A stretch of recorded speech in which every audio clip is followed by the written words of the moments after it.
appeared on the dusty path leading into the village. She carried nothing but a woven basket on her arm and a small raffia bag that held her clothes. No companion, no greeting, just her shadow gliding quietly across the red earth. Her name was Olaga, and in all the years since Obazu was founded, no one had ever seen a woman like her. She was beautiful, woven from mystery itself. The people were stunned. The men stared. The women whispered. She said little when she arrived, only that she needed a place to sleep. She chose the abandoned hut near the edge of the forest, a hut that had once belonged to an old hunter who vanished one harmattan season. No one went near it before, but Olaga moved in without fear, sweeping the floor with palm fronds and humming songs no one recognized. Then she began selling bananas at the village square. What followed could only be described as chaos. Men who once loitered lazily in front of the palm wine joint suddenly remembered they needed bananas. Boys fetched firewood just to pass by her store. Even the village chief's two sons, strong proud men with wives and children, started visiting her in the name of market errands. Her store overflowed with admirers even every morning. The other women selling tomatoes, onions, or okra complained bitterly. But how could they compete? Her bananas were no different from anyone else, but Olaga made them look like golden offerings from a goddess. What none of them knew was that Olaga was not who she seemed. She was never seen near mirrors, never glanced at the polished brows, never looked into the stream where others admired their reflection. In fact, anytime a mirror was brought near her, whether by accident or mischief, she turned away so quickly it was as if she feared being cursed. And she did fear, because in the mirror her true form waited. A form not made of beauty and bronze, but of shadows with eyes that glow like burning coal, and a face twisted by ancient sorrow. Only Olaga knew what would happen if the people of Obazu ever saw it. But still, the men came. They brought her gifts: goat meat, palm oil, yams. They hovered near her hot like bees around honey. At first, she resisted, telling them gently but firmly to go home to their wives. But they wouldn't listen. They said she was too beautiful to be alone, that she was sent by the gods themselves, that even their dreams now belongs to her. Slowly, one by one, the affairs began. Husbands began sleeping out at night, knocking softly at her door. Fathers began lying to their children, saying they were going on hunting trips. Even respected elders began to lose their honor under the spell of her allure. The women of Obazu grew bitter. Some threatened to confront her, some spat when they heard her name, but no one dare approach her directly, for in her eyes was something not quite human. There was something in the air of Obazu, something no one could name. The palm wine still flowed at the joint, but the men of the village, they have changed. They walked with clouded eyes, laughed without joy, and shouted at the slightest provocation of their wives. Their wives, who once wore bright wrappers and humming songs, now walked with lower heads and bitter silence. Children watched in confusion as once loving fathers became short-tempered and estranged. And at the heart of it all stood Olaga, calm and untouched by the storms she stared. She did not flinch when women hissed behind her back. She did not respond to accusations or rumors. She simply tied her wrapper, adjust her basket of banana, and smile with that haunting calm that made even her silence feel like a spell.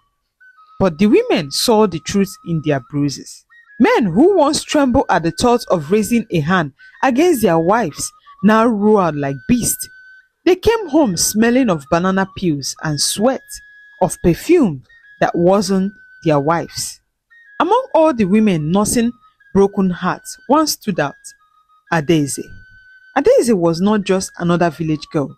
She was the kind that danced like a song, whose laughter brought peace even to the grieving mothers. Everyone in Obazu knew her love story with Emenike, how they had grown up together, fetching water from the stream, sharing mangoes in the bush. When Emenike finally married her, the whole village danced. They were the envy of many. So when he too began frequenting Olaga's hut, the village held their breath. Even the elders whispered, if Olaga can take Emenike, no man is safe in this village. Adaeze said nothing at first. She cried into her wrapper at night, her heart crumbling like old yam flour. She had known Emenike all her life, every scar on his hand, every rhythm of his heartbeat. This new man, the one who come home late with that strange grin, was not Emenike she married. Something was wrong, and she could not wait for the gods to fix it. So Adaeze began to watch. She stopped cooking in the morning. Instead, she wrapped her head with a plain scarf, smeared charcoal beneath her eyes like a hunter, and hid behind trees and shrubs. She followed Olaga's movements, from her banana store to the stream path, from the village square to the abandoned hut. Adaeze kept her distance but never lost sight of her. She watched the man come and go, watched Emenike bring firewood one day and a basket of snail the next, watch Olaga accept every gift with a smile, but never with thanks. The men left her hut walking sideways like drunk men, their eyes glazed and hearts thumping like drums out of tune. But the most frightening thing of all, Olaga was never afraid. She lived as though she was beyond consequences. And that was when Adaeze knew this was no ordinary woman. But in all this, Adaeze couldn't lay her hands on anything tangible against Olaga. That afternoon in Obazu, Olaga wrapped in her usual blue wrapper, walked through the village square with her basket of bananas on her head. As always, heads turned, men paused mid-conversation, boys dropped their slingshot. Even the breeze seemed to lush in her presence. But fate that day had something different in store. A little boy, no more than 5, was playing near the fruit store, giggling as he held a shiny metal mirror his mother had brought from a traveling trader. He waved it at the sun, catching the light and scattering it playfully around the market. Then, just as Olaga passed, his hand tilted the mirror and he caught her face. For the first time, the village saw Olaga scream. A piercing, inhuman cry burst from her lips. She dropped her basket. Bananas tumbled to the earth like scattered gold and clutched her face, stumbling back. The little boy froze. He looked into the mirror again, and what he saw was not the face of the beautiful woman everyone adored. What he saw was something twisted, ancient, and monstrous. His tiny hand shook. The mirror dropped. He screamed and began to run. His mother caught him in panic, but he trashed like a child possessed, pointing at Olaga and crying, "She is not real! She is not real!" The market fell into a stone silence. The women began to murmur. What did this boy see? Why did Olaga scream? Why does she never look into mirrors? Suspicion, once buried beneath envy, rose like smoke. But that was not the worst of it all. Days later, Obazu fell into a madness. The men, once lulled by lust, began to fight one another in the open. Fists flew at the village square. Spears were drawn in front of shrines. Grown men, fathers, elders, married husbands were no longer themselves. They argue over who Olaga truly belonged to, who had her heart, who she whispered to in the dead of the night. Some tore their clothes, some wept like children, others screamed her name like lost souls. Olaga watched them, calm as always, her eyes as cold and empty as the moonless night. The women of Obazu wept. Their homes were broken, their sons corrupted, their marriages shattered. That was when Adaeze, the one whose heart bled most, stood up and said to the women, "We cannot sit and die. We must fight this spirit with truth." So they gathered. The women of Obazu, dressed in mourning wrappers, carrying calabashes of kola nut, palm wine and bitter leaf, journeyed past the hills and rivers until they reached the cave of Dibia Ujiofor, the seer from the 7 kingdoms. He sat cross-legged behind a fire, his hair white like cotton, his eyes clouded with ancient wisdom. When they told him why they had come, Ujiofor did not answer. Instead, he laughed, a deep, echoing laugh that made the birds flew the trees. The women exchanged fearful glances. Adaeze clenched her fist. "What is funny, great one?" she asked. Ujiofor looked at her and said, "You came seeking the cure, but you do not yet understand the cause." And then, in a voice that shook leaves from the trees, he told them the truth. Olaga was once one of you, not just a woman, but the purest among you, he said to them. She was born with a rare mark on her face, one the gods placed to test humanity's heart. But you failed her. Men turned away in disgust when she passed. Women mocked her beauty. No one married her. And then, one night, someone entered her hut and forced himself on her. She knew him. She named him. But he spat in her face and laughed. And the village believed him, not her. She carried his child in shame. And so, one night, Olaga walked into the forbidden forest where no mortal dares to go.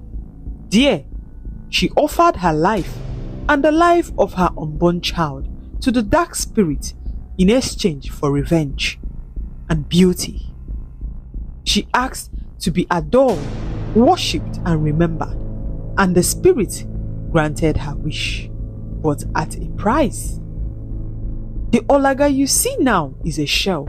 Her soul is gone. The woman is no more. What walks your village is the spirit of destruction, wearing the skin of a broken girl. The women wept, even the old ones, even the bitter ones. Pity crept into their hearts. But Ujiofor raises his hand and said to them, "Do not weep for her. She chose the darkness. She made her vow. Now, she is a well that drinks the hearts of men and spits out dust. If you wish to stop her, you must be ready to face not her beauty, but her truth." The fire in Dibia, Ujiofor's cave, had dimmed to glowing embers when he finally spoke again. "She has done this before," he said softly, almost to himself. Olaga walks from village to village, leaving behind ashes where love once lived. Her vengeance is not blind, it is deliberate. She feeds on the guilt of unfaithful men.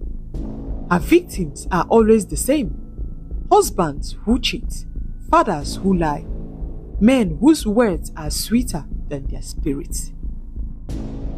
The women looked down at the dirt floor, their eyes stinging with shame and silent fury. Their husband had invited this curse to their home. Their greed, their wandering hands and hungry eyes had awakened destruction. How can we stop her?" Adaeze whispered finally. Ejiofor stared into the smoke for a long time before answering. Then, with a deep breath, he reached behind his shrine and brought out a long, narrow object wrapped in a white cloth. A mirror, not an ordinary one. He unwrapped it slowly, and the firelight flickered against the glass.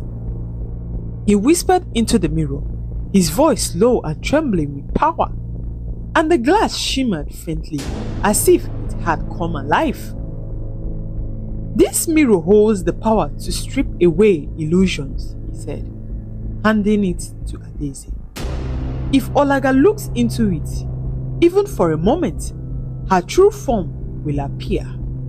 But be warned, you must act immediately once she is unmasked. Follow everything I have told you. No hesitation. If you fail, you may not live to try again." They bowed deeply, thanking him with offerings, kola nuts, and a spotless white fowl, which they placed at his feet. Then they turned, carrying the enchanted mirror like a sacred body, and began their journey back to Obazu. Meanwhile, in Obazu, the sun had not yet risen when the screams began. Villagers ran to the square, clutching wrappers and lanterns. Children cried. Women covered their mouths in horror. There, on the red earth of the village square, lay the lifeless bodies of 3 men. Their eyes were open, their faces twisted in expression of terror. Their fingers were bent inward, as though grasping at invisible ropes pulling them to the underworld. The priest was called. The chief was summoned. Prayers were chanted. Libation poured. But no one could explain what happened, except the women. They knew Olaga had claimed them. They were all known to be unfaithful men. Each one has visited her hut. Each one had abandoned his wife's bed for her intoxicating beauty. The morning spread like wildfire, and yet Olaga was untouched. She walked through the square later that morning, as calm as a river in dry season. Her head held high, her basket of bananas balanced with effortless grace on her head. Not even the bodies of her victims stirred her step. Her beauty shone brighter than ever, as if fed by the very chaos around her. The women watched her pass. They clenched their fists. Adaeze and the other women's absence burned like a wound.